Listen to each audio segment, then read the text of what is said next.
உங்கள் தலைவரோட பேரை மென்ஷன் பண்ணி பேசுனது தவறு தான். அவர் சார்பாக நான் சாரி கேட்டேன்.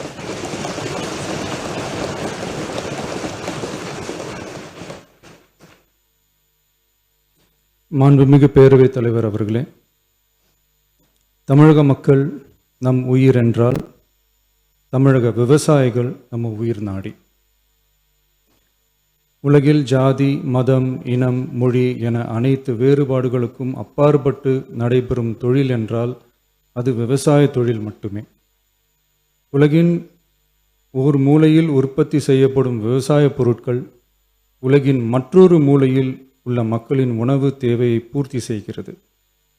எந்த நாடு உழவு தொழிலை மதித்து விவசாயிகளுக்கு உரிய பாதுகாப்பையும் ஆதரவையும் வழங்குகிறதோ அந்த நாட்டில்தான் மக்கள் வளமாகவும் மகிழ்ச்சியாகவும் வாழ முடியும். தமிழக வெற்றிக் கழக அரசு பல்வேறு நிதி நெருக்கடிகளின் மத்தியில் ஆட்சி பொறுப்பேற்றாலும் பதவியேற்ற 15 நாட்களுக்குள் விவசாயிகளின் கடன் சுமையை குறைக்க கடந்த 25/5/2026 அன்று குறு சிறு மற்றும் இதர விவசாயிகள் பெற்றிருந்த பயிர்க்கடனில் 50,000 ரூபாய் வரையிலான கடன்களை முழுமையாக தள்ளுபடி செய்ய ஆணை பிறப்பிக்கப்பட்டது.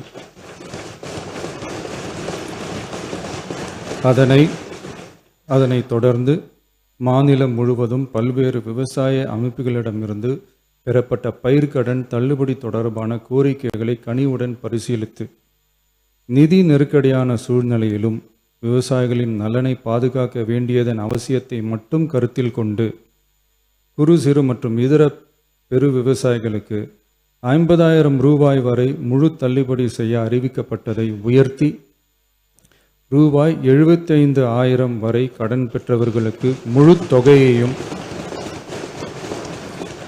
ரூபாய் 75,000க்கும் மேல் கடன் பெற்றவர்களுக்கு ரூபாய் 35,000 தள்ளுபடி செய்ய அறிவிக்கப்பட்டு அதன் மூலம் 14.44 லட்சம் விவசாயிகளுக்கு ரூபாய் 5,932.23 கோடி அளவிலான கூட்டுறவு பயிர்க்கடன் தள்ளுபடி செய்து 19/6/26 அன்று ஆணையிடப்பட்டது. இதில் 31/7/2026 வரை ரூபாய் 5,267 கோடி விடுவிக்கப்பட்டு 13.34 லட்சம் விவசாயிகளின் கணக்கில் வரவும் வைக்கப்பட்டுள்ளது. இச்சூழ்நிலையில் மாநிலம் முழுவதும் உள்ள விவசாய சங்க அமைப்புகளின் பிரதிநிதிகள் பயிர்க்கடன் தள்ளுபடியை அதிகரிக்க வேண்டும் என்ற கோரிக்கையை முன்வைத்து கொண்டிருந்தனர். இதனைத் தொடர்ந்து 7/8/2026 அன்று விவசாய சங்கங்களின் பிரதிநிதிகள் மாண்புமிகு மூத்த அமைச்சர்கள் மற்றும் துறை செயலாளர்களுடன் நடைபெற்ற ஆலோசனை கூட்டத்தில் அவர்களின் கோரிக்கைகள் விரிவாக பரிசீலிக்கப்பட்டது. கடந்த காலங்களில் பயிர்க்கடன்கள் தள்ளுபடி செய்யப்பட்டாலும் அரசால் கூட்டுறவு வங்கிகளுக்கு செலுத்த வேண்டிய தொகை 4 to 5 ஆண்டு கால இடைவெளியில் செலுத்தப்பட்டு வந்துள்ளது. 2021 ஆண்டில் பயிர்க்கடன் தள்ளுபடி செய்யப்பட்ட தொகை 2021 முதல் 26 வரையான காலத்தில் அரசால் 12 தவணைகளாக கூட்டுறவு வங்கிகளுக்கு செலுத்தப்பட்டுள்ளது.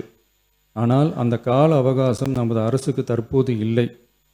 இந்திய ரிசர்வ் வங்கியின் 28/11/2025 தேதியிட்ட கடிதத்தில் அரசு கடன் தள்ளுபடி திட்டங்களுக்கான செயல்பாட்டு நடைமுறைகளின்படி பயிர்க்கடன் தள்ளுபடிக்கான முழு தொகையையும் அரசானது 45 முதல் 60 நாட்களுக்குள் கூட்டுறவு வங்கிகளுக்கு முழுமையாக செலுத்த வேண்டும் என்ற வழிமுறை நடைமுறையில் வந்துள்ளது.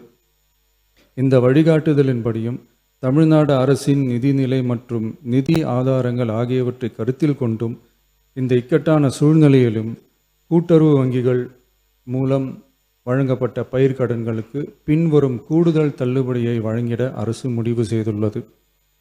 75,000 ரூபாய் வரை பெற்றுள்ள பயிர்க்கடன்கள் 100% முழுமையாகவும், 75,000 ரூபாய் முதல் 1 லட்சம் ரூபாய் வரை பெற்றுள்ள பயிர்க்கடன்களுக்கு அதிகபட்சமாக 75,000 ரூபாய் வரையும், 1 லட்சம் ரூபாய்க்கு மேல் பெற்றுள்ள பயிர்க்கடன்களுக்கு அதிகபட்சமாக 35,000 ரூபாய் வரையும் தள்ளுபடி வழங்கப்படும்.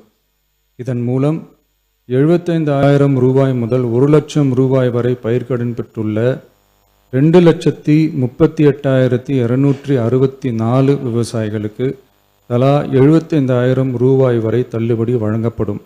இதனால் ஏற்கனவே பெற்ற தள்ளுபடி தொகைக்கு மேலாக 40,000 ரூபாய் வரை கூடுதல் தள்ளுபடி பெறும் வாய்ப்பு ஏற்படும்.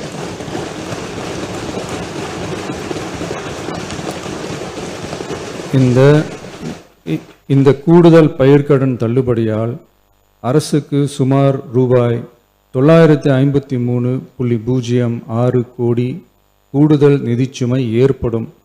இருந்தாலும் தமிழக விவசாயிகளின் நலனில்தான் நமது நலன் உள்ளது என்று கருதி சுமார் 13.34 லட்சம் விவசாயிகளுக்கு மொத்தமாக 6,220 கோடி ரூபாய் பயிர்க்கடன் தள்ளுபடியை இந்த அரசு வழங்குகிறது. நன்றி.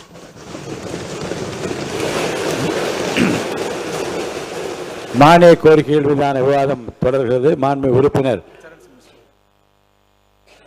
அறநிலையத்துறை அமைச்சர்